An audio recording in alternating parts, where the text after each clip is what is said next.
After speedrunning 50 imaginary high school lives and collecting a harem of over 100 virtual boyfriends like Pokémon cards, Tomoko Kuroki is convinced she's ready to dominate her real-life freshman year. But spoiler alert, she's about as prepared as a cat for algebra, which is honestly a mood. In reality, she's a socially awkward disaster who's blissfully unaware that her biggest hater is actually just herself. We start with Tomoko rotting in her dimly lit room while Googling the definition of a mojo, only to realize she fits the description perfectly. She sees the traits and realizes she's looking in a literal mirror, but instead of accepting the L, she doubles down on her delusions of being popular because she technically interacted with 6 guys in middle school. Yeah, that's her total count over 3 years, and before you ask, no, they weren't actual conversations. One NPC asked about a class, another picked up an eraser, and a third shared a book, but in her brain. Even though she was too nervous to speak, she's counting these basic interactions as massive social victories. She's out here celebrating the bare minimum, believing her high school debut will be just like a dating sim where pretty boys start flocking to her hitbox without her having to lift a finger. After all, she's already dated hundreds of virtual boyfriends, so she figures her real-life charisma stats are maxed out. Why shouldn't it work in the real world? Fast forward to lunch and we see her eating alone with a book, which is the classic loner play. She watches the normies laughing and labels them boy crazy to cope with her isolation, acting like she's some superior intellect. She daydreams about excelling in midterms and becoming popular, only for reality to snap back and yeet her right back into loneliness. To avoid facing her social failure, she imagines terrorists or aliens invading the school, because literally anything is better than admitting she's an NPC. When she actually sees a teacher, she stammers like a glitched dialogue box and runs off. Back at base, she wonders when someone last used their voice chat on her. Her mom offers to get her a snack, but that small act of kindness just triggers her to spiral further into the abyss. She tries to find connection in a dating sim by rubbing a 2D guy's back, but the lack of haptic feedback just leaves her frustrated. Desperate for a glow-up, she tries to copy the it girl's fashion, but she ends up looking like a total disaster zone. This leads her to look in the mirror and ask, "Am I cute?" She feels small and ugly, but decides that maybe she could at least catch the attention of creeps just to find some scrap of self-worth. Cue the cringeworthy montage where she tries way too hard to be kawaii, and the result is so terrifying that her brother Tomoki almost has a system crash. She later demands he practice talking with her to buff her social skills, but he's already reaching his max annoyance level. Her desperation hits rage mode as she fantasizes about logging out for good, but she chooses a different strategy instead. She forces Tomoki into a daily 1-hour dialogue quest until she can finally land a boyfriend. He reluctantly agrees to play support, and she immediately asks the "Am I cute?" question again. His unimpressed answer of normal leaves her questioning if she's actually just a background filler character. Her social speedrun continues to fail as she gets ignored at karaoke and obliterates a conversation with a cute shopkeeper. At the bookstore, she panics thinking everyone is judging her for being a solo player with no squad. She tries a mid-mission face wash to look cuter, but literally no one notices, and her own brother just brushes her off like a random mob.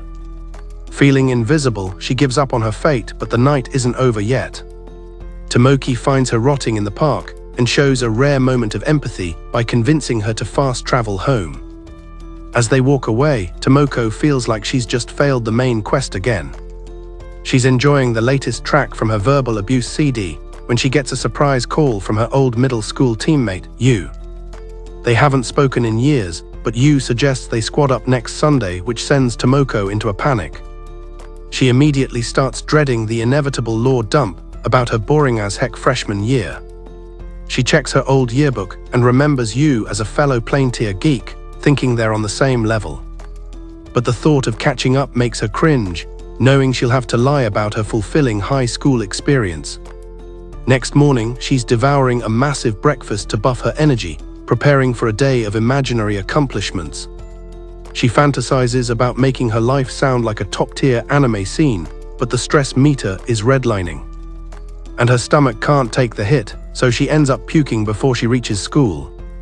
In class, she realizes her only maxed out skill is mastering the art of pretending to sleep until the teacher arrives.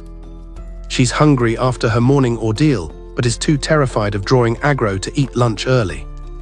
She daydreams about the it girls complimenting her for her anime-style habits, but no one is actually watching. No one notices, so she doubles down on pretending to be a mysterious model student.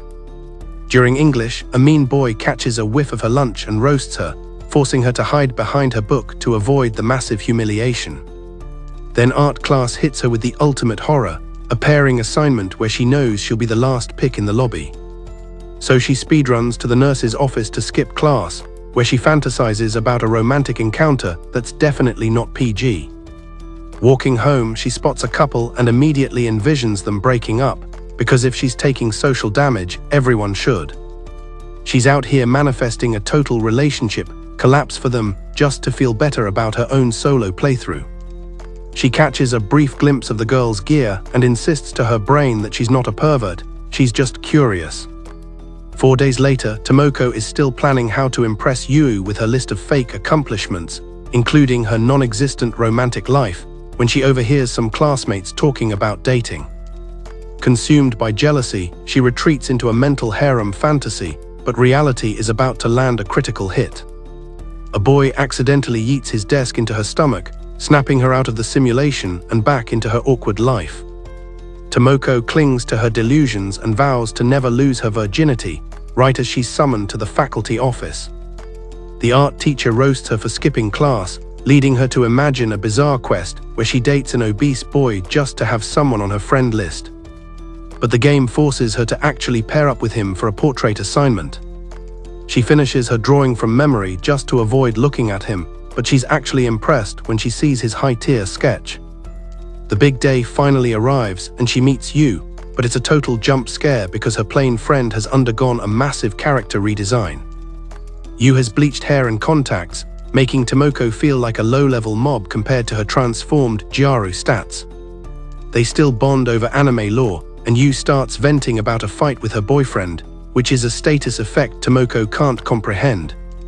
Tomoko tries to play the supportive friend role, but she ultimately retreats into her headphones to listen to her Yandia CD while Yu keeps rambling. The rainy season arc begins, and the normies are complaining about their bad hair days, unaware that Tomoko is about to take the biggest L yet. One girl is panicking about her hair mechanics glitching in front of her crush, while Tomoko is just vibing. Our MC thinks the weather is fine, completely ignoring the fact that her own hair is sticking up like a bird's nest. In class, she realizes she forgot her textbook loot and considers skipping, but the teacher spawns in before she can fast travel away. She tries to use her stealth Moko skill to be invisible, but the teacher's perception is too high and she gets scolded immediately. A classmate offers to share his book, and Tomoko sinks so deep into her seat that she might as well be in the shadow realm.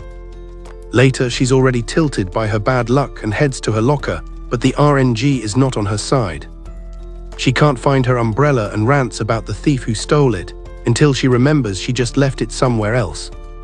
On her walk home, an adult man grabs her to prevent her from falling into a river, screaming at her for being reckless.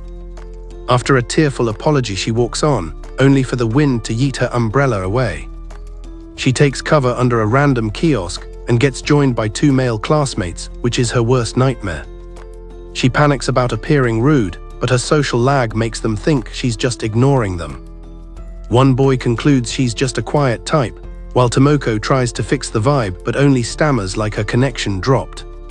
She's trying to pick the right dialogue option, but everything she says just digs her hole deeper. She tries to joke about sweating like a basketball manga character, but they don't get the reference. Overwhelmed by the awkwardness, she literally starts leaking from her eyes right there in the rain. When they ask if she's okay, she panics and blurts out that she has to go take a really messy poop, which is a legendary conversational disaster. She pivots to saying she has to pee and bolts to the bathroom, horrified by her total failure. In the restroom, Tomoko reflects on her miserable day only to return and find that the boys have left. But wait, they actually left her an umbrella. Is this a romantic plot point? She uses the umbrella, hoping that maybe a boy would be nice to her character just once.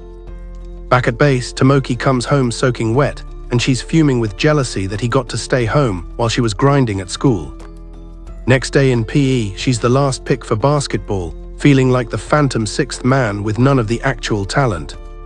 She eavesdrops on a psychology test and picks the forest option, which indicates her involuntary celibacy. Depressed, she spends the class fantasizing about being a high-level anime assassin, which is her ultimate cope. She's lost in the clouds until a basketball obliterates her face and snaps her back to reality. Later, she fakes a sick status effect to skip school and just grinds video games all day. She invades Tomoki's room pretending to care for him, but he sees right through the act. When her mom brings fruit, she hides her game and puts on her best concerned sister skin. She goes into full rage mode when she sees two classmates visiting him, reminding her of her own empty squad list. She ends up serving him porridge by spooning it onto his sleeping face, which earns her a swift kick in the ribs.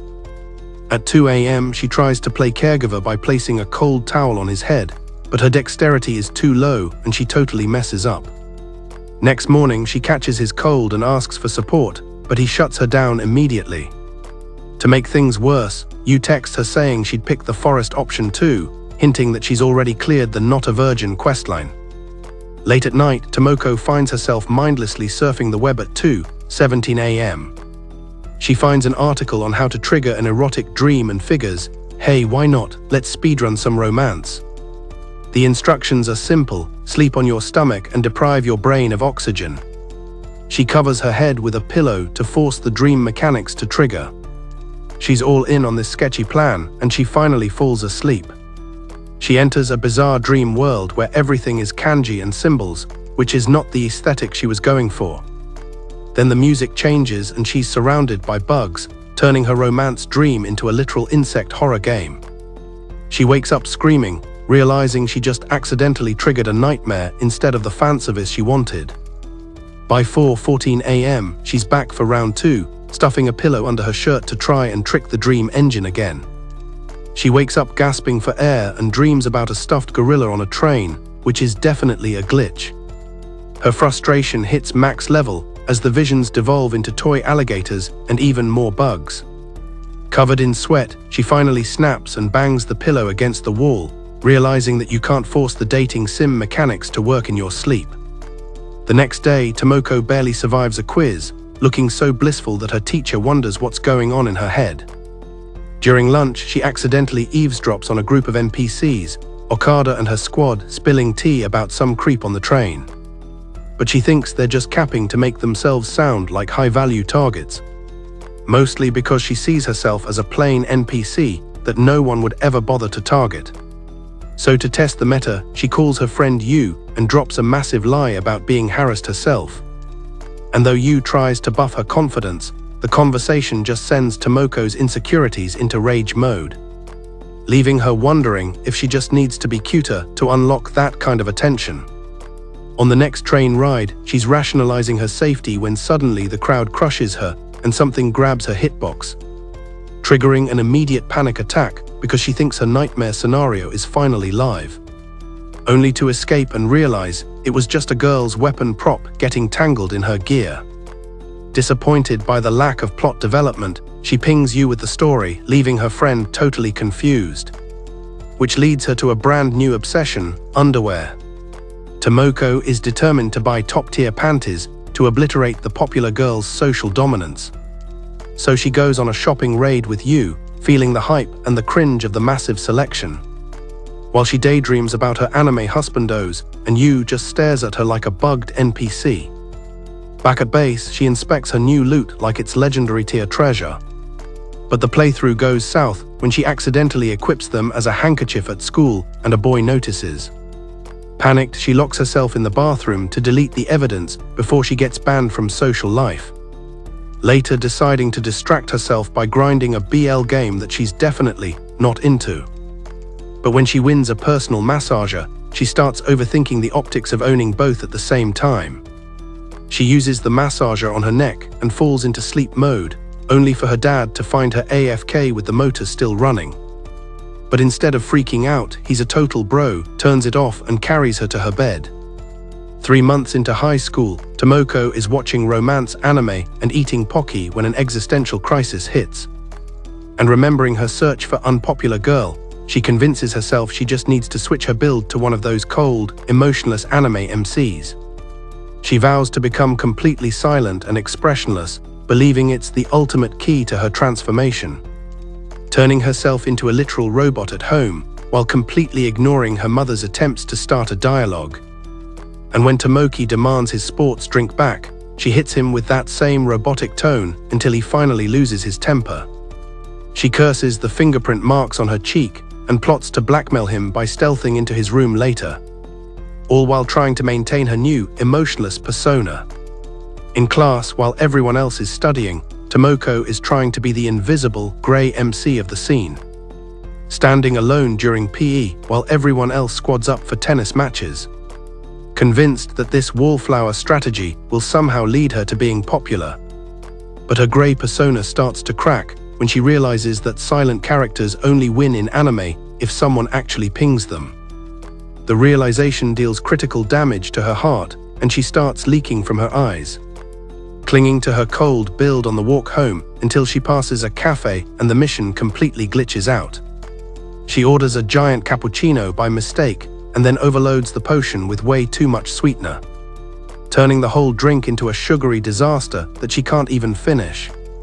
Frustrated, she tries to make a stylish exit but misjudges the chair's hitbox and obliterates her dignity on the floor. The barista rushes to help, but a crying Tomoko realizes she is nowhere near being the cool anime MC she dreamed of. Later, reflecting on how emotionless characters are useless unless a pretty boy tries to connect with them, she watches her classmates gushing over their cute photo booth results and taking compliment buffs. Deciding that a cute smile is the real meta, so she reinvents herself as a girl with maxed out expressions.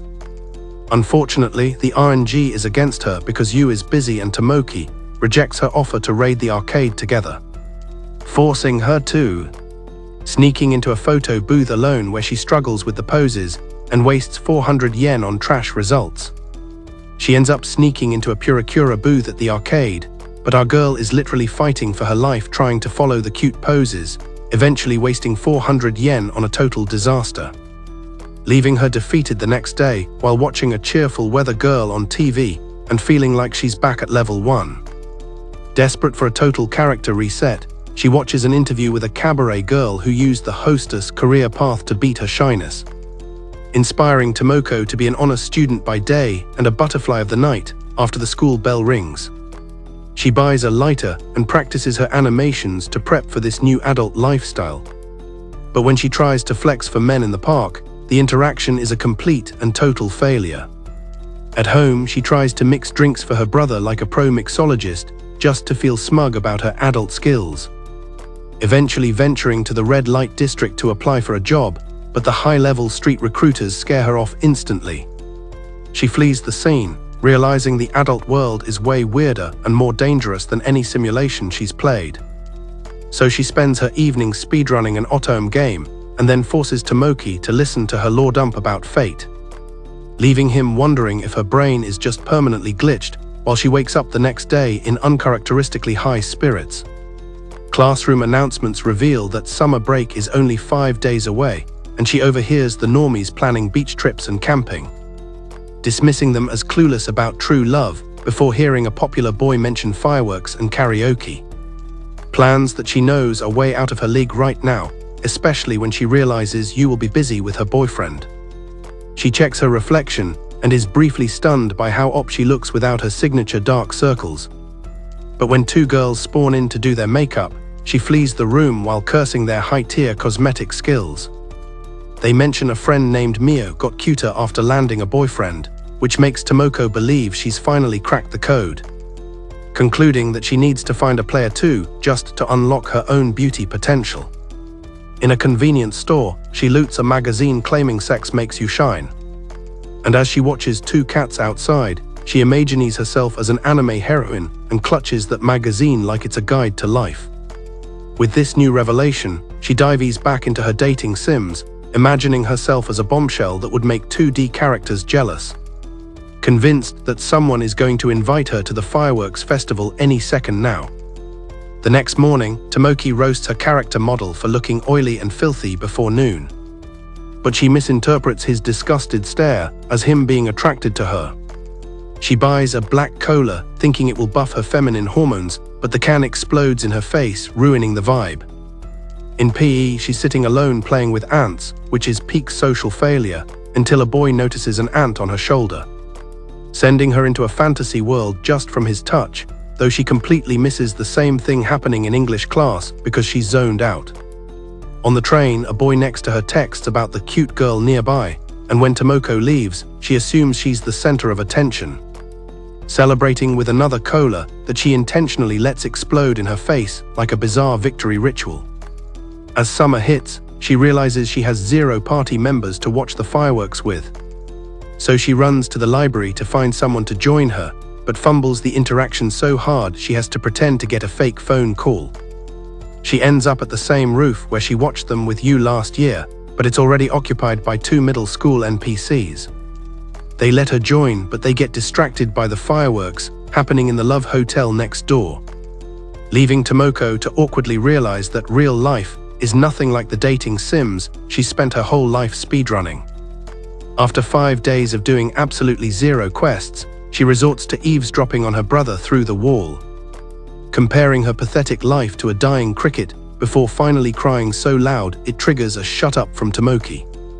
She resolves to be productive on day 7, but by 5 AM she's already fallen into an internet rabbit hole, getting sidetracked by sexy videos and completely wasting her vacation time on browsing and daydreaming. She buys a webcam hoping to become a viral idol, but reality delivers a swift L because she has no idea what she's doing. Tomoko walks in on her wearing a mask and sunglasses, but he's so used to her glitches that he just sighs and leaves. Desperate for social interaction, she hits the library to find a +1, but after a few awkward fumbles, she fakes a phone call about missing the fireworks just to save face. By the time she stops her Oscar-winning performance, the guy has already left. On her way home, Tomoko finds herself back on the roof, where she watched the fireworks with her brother the year before. 2 middle school boys are already occupying the space, and after a massive internal struggle, Tomoko actually asks if she can join the party. They actually agree, and our MC is so relieved she's basically on the verge of tears. As the show starts, Tomoko's gaze shifts to the Love Hotel next door, where the boys are way more interested in the fireworks happening in the windows. Tomoko laughs it off awkwardly, realizing she just wanted to not be alone for once. As the sky lights up, she screams out that you definitely don't see stuff like this in her dating sims. After 5 days of doing absolutely nothing, Tomoko hears laughter from her brother's room and resorts to high-level eavesdropping through the wall. She compares the sound of a dying Higurashi cricket to her own pathetic existence, marking day 6 of her summer as a total L. By nightfall, it finally hits her. She's speedrunning a wasted vacation. She starts crying so loud it wakes up her brother, who just bangs on the wall and demands she shut the hell up. Day 7, Tomoko vows to make the most of her break. Cut to 5 AM, and she's already 3 miles deep into a weird internet rabbit hole. By 9:32 AM, she's completely sidetracked by a culture video on MyTube, effectively dodging any chance of a fulfilling summer. By midnight on day 8, she's still glued to the screen, caught in an endless loop of daydreaming and scrolling. She decides to buy a webcam, hoping to finally become a legendary internet sensation. The package arrives, and Tomoko starts imagining herself as the ultimate glamorous webcam idol. But obviously, reality decides to give her a reality check instead of a debut. At 6:09 PM, Tomoko walks in on her wearing sunglasses and a surgical mask like a complete weirdo. He just sighs and retreats, clearly not surprised by her nonsense anymore. Even the Higurashi crickets seem to be staring back in silent mockery of her life. She finally goes live, but the chat immediately roasts her for literally doing nothing. Defeated, she nukes the browser and curls up in bed. Just another day of failed ambition and 0 progress. The next day, she sees an ad for a meet and greet with her favorite WataMote game VA, the legendary Jun Ishimin. She's hyped, but instead of prepping what to say, she spends the entire day falling down an urban legend rabbit hole. By 3 a.m., she's too terrified to even leave her room for the bathroom, almost resorting to a sports drink bottle. After a total panic attack, she blackmails Tomoko into being her bodyguard, and he reluctantly agrees just to get some peace. Day 9, Tomoko is finally in line to meet her idol Jun. She hears some girl talking about the perfect lines she spent all night writing, making Tomoko feel like a total clown for being unprepared. When it's finally her turn, she hesitates before asking Jun to record a combination of super dramatic lines. Jun, being a total pro, actually humors her, while the girls behind her are absolutely losing it at how awkward this is. By 3:30 p.m., she's listening to the recording on repeat, letting Jun's voice live rent-free in her head. And just as she's about to mix the audio into her game files, she starts dreaming of becoming a viral webcam idol, but the real horror triggers. At 5:15 p.m., when Tomoko respawns at home, only to find a cursed childhood video of them playing together, which deals massive psychic damage to him as he watches his past self proclaim love for Tomoko. Meanwhile, our MC is totally oblivious to the danger as she keeps editing her fan-made junk compilation.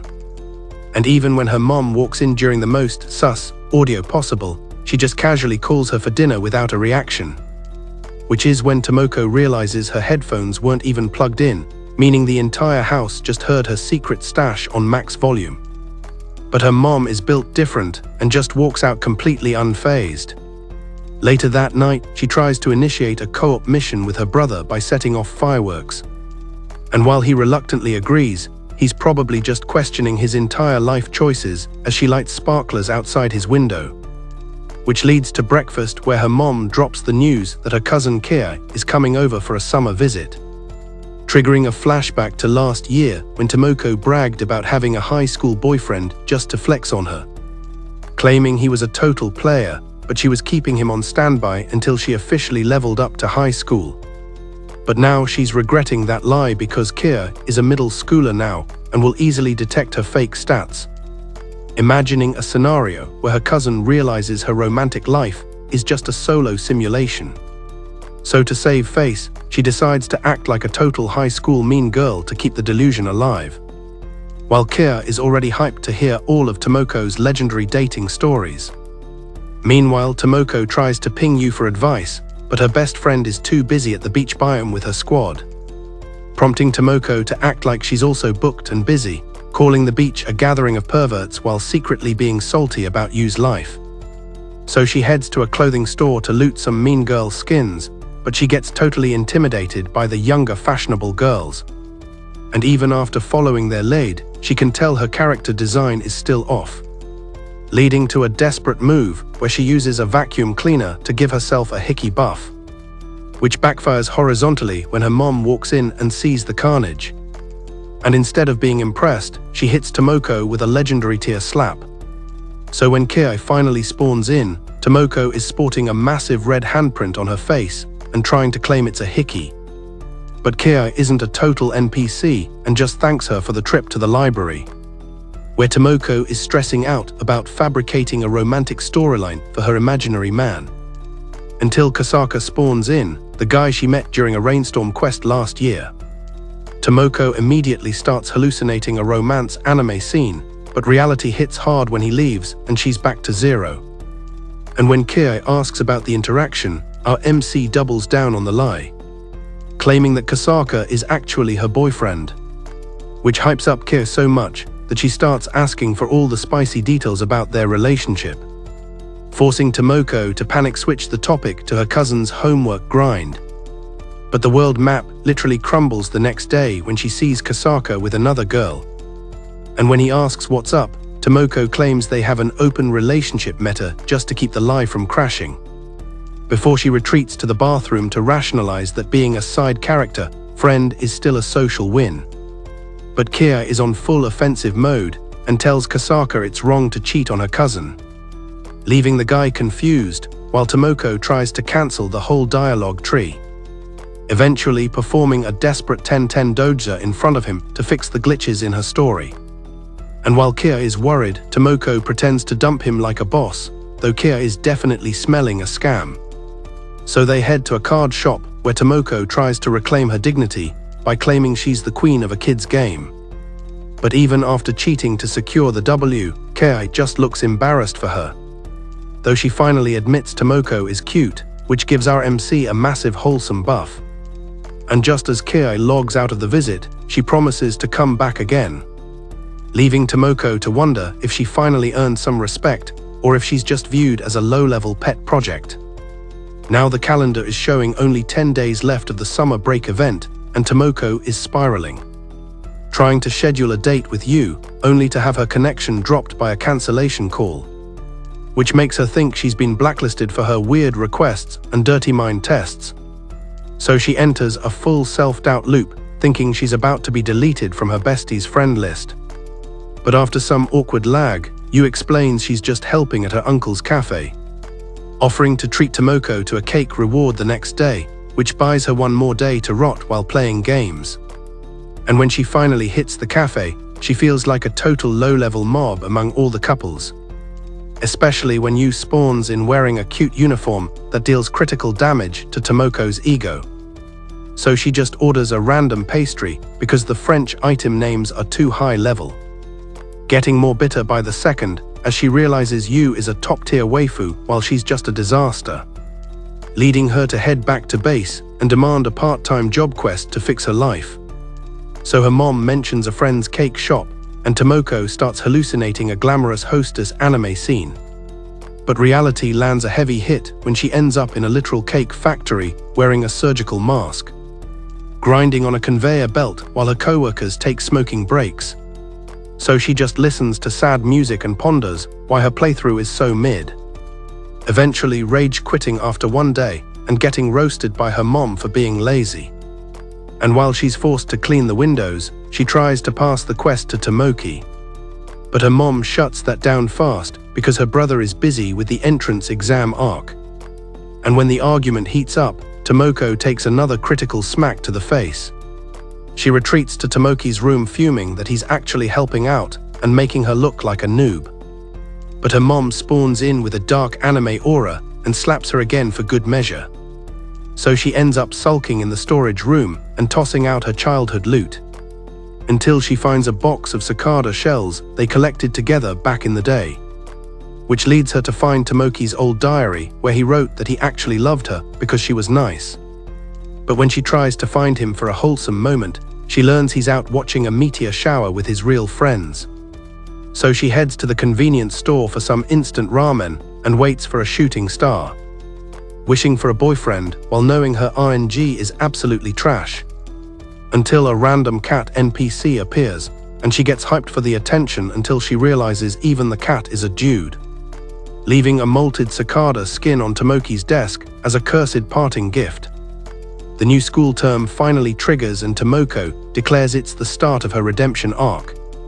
But her confidence is immediately nerfed by a seating arrangement change, landing her behind Kyoto with the popular girls in her proximity. And when Suzuki tries to initiate dialogue, she just stammers like her connection is dropping, mentally raging about being stuck in this high aggro zone for the entire term, remembering the first term where she could at least hide by the window and rot in peace, hallucinating a dramatic battle royale event just to escape the awkward reality. So at lunch, she dodges the cafeteria to find a new solo play spot, dismissing the bathroom as too lucid and finding the roof is locked by the devs. So she just eats among some abandoned desks and grinds games on her phone until the bell rings, continuing to isolate herself by pretending to be in sleep mode so no one tries to squad up with her, until she finds her desk has been moved to the entrance like she's a piece of furniture.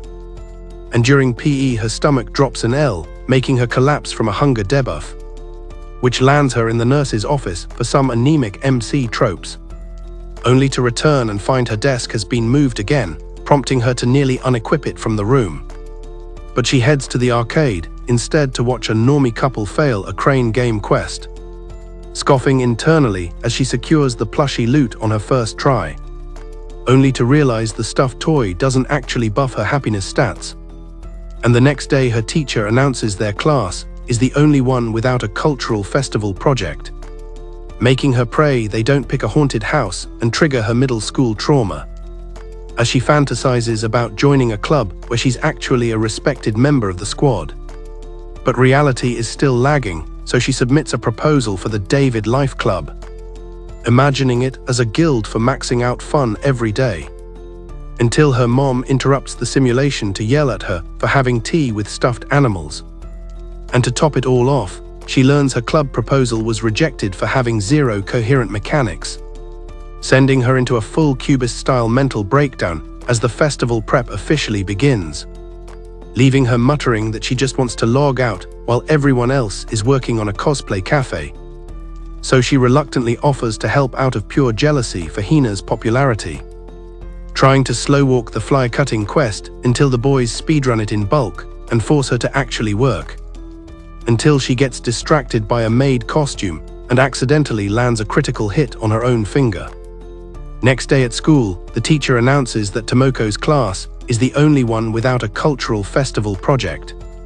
The NPCs start brainstorming, but our girl is just praying they don't pick a haunted house after her dreadful middle school trauma. She starts fantasizing about joining a club where she's a respected member who just drinks tea and plays card games all day. But then reality hits, she's still completely alone. Determined to change the meta, she snatches a club proposal form and spends the whole night cooking up a plan. She submits a proposal for the Daily Life Club, basically a club for just vibing and doing fun things. A few weeks later, she's living the dream, until her mom ruins the immersion by demanding she come eat dinner with her stuffed animals. Her mom scolds her for ghosting her calls while she was busy in her fantasy world. The next day, she finds out her club proposal got rejected for being way too vague. In a fit of pure despair, she literally transforms into a chibi form as the crushing reality sets in. As prep for the Firefly Light Festival begins, the popular kids like Okada and the gang are working hard and having a blast. Meanwhile, Tomoko is just lurking in the shadows, muttering about how much she wants to go home. Hina, cheerfully coloring posters for the class cosplay cafe, is teased by some boys about her popularity. Dripping with jealousy, Tomoko reluctantly offers to help out just to look like she's part of the team. Okada and Omatsu are clearly suspicious, looking concerned about her ability to actually contribute. Tomoko tries to slow-roll the flyer cutting to avoid more work, but the boys just bulk cut everything and ruin her entire plan. While staring at the maid costumes, she starts imagining herself as the star of the cafe, but ends up slicing her finger instead. Panicking, she sprints to the nurse's office, only to slam into Megumi and spill blood all over her paperwork. Total disaster. So after spamming apologies, our MC finally gets escorted to the infirmary to recover her HP, where Megumi, the cultural festival chair, reveals she's actually the festival MVP and is currently grinding to set up the cosplay cafe, which makes Tomoko retreat into a fantasy of being a rock star in the light music club, only to have reality hit like a truck and leave her sulking like a total lonely NPC. During the lunch break, an announcement calls for students to help set up chairs, leaving Tomoko wondering why she's doing the grunt work instead of being the main character in the cafe. But at the setup, Megumi pings her with a thanks for showing up even with a bandaged hand, giving her a small confidence buff for the festival. Tomoko tries to equip a smile but feels completely nerfed when she returns to class only to find the work already finished, meaning she can only walk past the maid uniforms and stare at them longingly, wishing she had the plot armor to wear one. So on her way home, she buys her own maid cosplay and sends a pic to Yu to convince her she's actually doing something important at the festival, prompting Yu to immediately jump on the voice chat and drop a bombshell that she's coming to visit, sending Tomoko into a rage mode as she frantically tries to delay the spawn. But Yu insists on joining the lobby anyway, so once the festival actually starts, Tomoko remains unnoticed, just observing the hustle around her while hiding in plain sight. A cute guide tries to trade some takoyaki, but she dismisses it as mid-tier loot compared to the luxury stores. And even though she tries to attend some performances, her social battery is completely drained, making her regret not fast-traveling home earlier. After her stomach takes a critical hit in the bathroom, she ends up rotting on the stairs, feeling totally exhausted. Until Megumi pings her to see if she's on a break, but Tomoko cancels the interaction and runs away, claiming she has 0 quests to finish. Back at base, she brags to you about her legendary day, but inwardly she's terrified her unpopular status effect is about to be leaked. Daydreaming about you walking through the halls and making everyone jealous of her top-tier friendship stats. The next day, she's camping the entrance waiting for you's arrival, feeling both nervous and hopeful for a win. And when her bestie finally spawns in, she hits Tomoko with a massive hug buff, completely overwhelming her with affection. Tomoko almost tries to initiate a sus move on you's behind, but she misses the hitbox when you pulls away. So they wander the school map together, and for once, our MC actually enjoys playing the game with her only true party member. They visit the haunted house quest, but Tomoko gets frustrated because you's courage stat is way too high to be scared. After ditching her to find another excuse, Tomoko returns with treats, but you insists on buying them both some takoyaki loot. And they chill outside enjoying the snacks while you lore dumps about an anime Tomoko recommended. Which leads to Tomoko realizing that for the first time in her high school career, she's actually clearing the have fun objective. As the festival timer hits 0, Tomoko walks alone but scores a balloon from the mascot as a consolation prize. Just before Megumi, still in the mascot skin, offers her a hug buff, making Tomoko smile as the character prances off. Back at base, she looks at the balloon and accepts her small victory, even if she's back to solo play in total solitude. Because after the event, she reflects on the whole arc and realizes her social level hasn't increased at all. As she leaves the school zone, her homeroom teacher hits her with a safe trip home dialogue line, which actually gives her a tiny mood buff as she walks away with a smile. But she's still stuck in the same daily grind, watching a leaf fall and realizing the winter season update is right around the corner. Back in her room, she lies on her bed clutching her plushie as the sun starts to set on her hopes, reminiscing about her high school fantasies and imagining her squad dominating the amusement park biome, acting like the op leader of a cool group. But the fantasy simulation glitches and her friends turn into black wisps, leaving her alone in the dark once again. So she tries to reboot the daydream, imagining her life as a vintage movie where girls compliment her non-existent perfume stats. But the girls vanish when two boys mention she smells like a retirement home, and suddenly her fantasy leads her to a Moko gravestone. Overwhelmed by the L, she hugs her toy and wishes she could actually unlock some fun content. But then Tomoko sneaks into the bathroom to eavesdrop, only to hear her classmates talking about surveys instead of her. But the results are just as trash as her real photos, making her scream in pure frustration. Realizing she has 0 trophies to show for her time, she eats her toy and resolves to change her current playthrough, determinedly grinding her homework, which includes a mandatory questionnaire about her endgame future. She pings you for advice, but her friend admits she hasn't even chosen her own career path yet, which reminds Tomoko of her old childhood dream of becoming a literal arms merchant, which is absolutely wild. She's mortified by her past self's ambitions, which keep resurfacing to deal psychic damage to her, until she talks to Tomoki, who suggests she just quit trying to force a character reset. They trade some cartoonish banter, and she sarcastically invites him to ping her if he ever needs a carry, before dropping a dramatic thank you, leaving Tomoki wondering what's wrong with her code. The next day, she watches Megumi interacting with the server and realizes she has the maxed out popularity Tomoko craves. So she starts shadowing her, observing how she solves problems effortlessly and imagining herself with those same social skills. After the break, she stealths into the bathroom to eavesdrop on her classmates, hoping to hear some gossip about herself. But all she hears are boring survey answers, making her feel like a forgotten ghost from a different game. During class, a cockroach spawns in and Tomoko sees a chance to be the hero of the lobby. But instead of getting a thank you, the other players just tell her she needs to clean her slipper. Later, she hears more about Megumi's reputation and wonders if she can finally learn how to be a main character. So she follows her again, but the